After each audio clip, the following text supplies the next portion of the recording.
I talked about the defensive aspect of distance. I talked about the offensive aspect that you're going to have more leverage and posture breaking, right?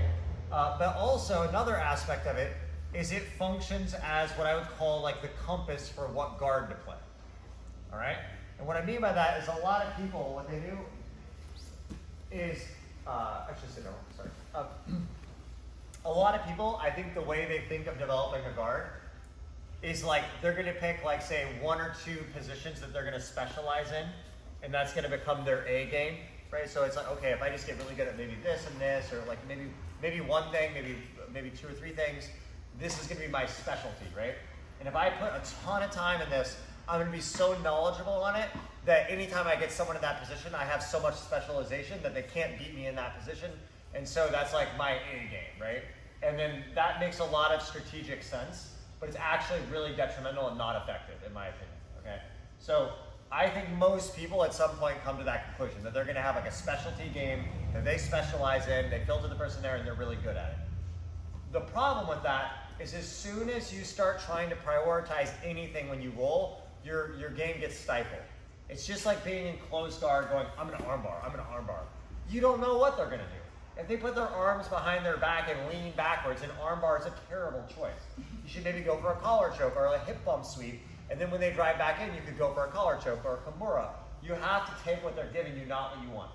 That's obvious or more obvious from like a position like closed guard with a submission. But it's the same thing with like open guard as a whole, right? If you're going, oh, my favorite game is, a common example is like say double sleeve, right, stand up. So my favorite game is double sleeve. So he approaches kind of forward with his hands, right, even here, right? Some people might give you this, but even if his hands apart, if he's being a little bit, you can just be kind of like this, just be super slow motion, everything, right? So as I'm reaching, he's being difficult. Now, super slow motion. As he approaches, I'm caught chasing these things that he's making difficult. I've compromised distance while I over chase a grip that I prefer. Now, even if I got the grip at the expense of giving up all this space, now he's over, I'm in a de-leveraged double sleeve, right? Instead, your number one priority should always be maintain distance. So as he's super slow motion approaches me, I'm backing up. Nothing bad's gonna happen to me when I'm far. If I mess up, I have all this space to recover. I build my grip off the first thing that enters like my grip bubble. If it's this, it could be that. If he has his elbows back and his chest forward, it could be the lapel. If he was standing super tall, it could be the knee. But I'm never compromising or allowing him to close that proximity, right? But if you become obsessed with a particular guard that's like your favorite guard, and you're trying to filter the person to that, you start getting super stifled in your head and overthinking it, right? Because I can't know what he's going to do beforehand. If I'm like, oh, De La Riva is my best thing, I'm going to do De La Riva on him because it's good versus body type, da-da-da-da. He approaches, then immediately he goes to both knees. I can't do De La Riva, right? So anytime you think you're strategizing and making a game plan, it doesn't work because you don't know what the guy's going to do. So you have to just make your choices off of them. So your goal or your like North Star for the guard is maintaining distance and building grips off of the distance. So while I'm maintaining the objective of keeping distance, I'm just building my grips off of whatever appears and trust that that guard is the best guard you could have chosen at that time, right? So stand up. So if I'm here and this hand is forward and I have distance, this is a lot better than chasing this and compromising space. So he approaches, boom, I have a sleeve. I still have space. I fall back to a foot on the hip. I still have space. I have a collar, and I have posture break and collar sleeve. This is extremely powerful position. I can set up triangles and all sorts of things here. Somehow he rips his arm away and I lose it. Fine. I pull him that way, keep his face. Now I have a De La Riva. I'm grabbing the ankle and going here.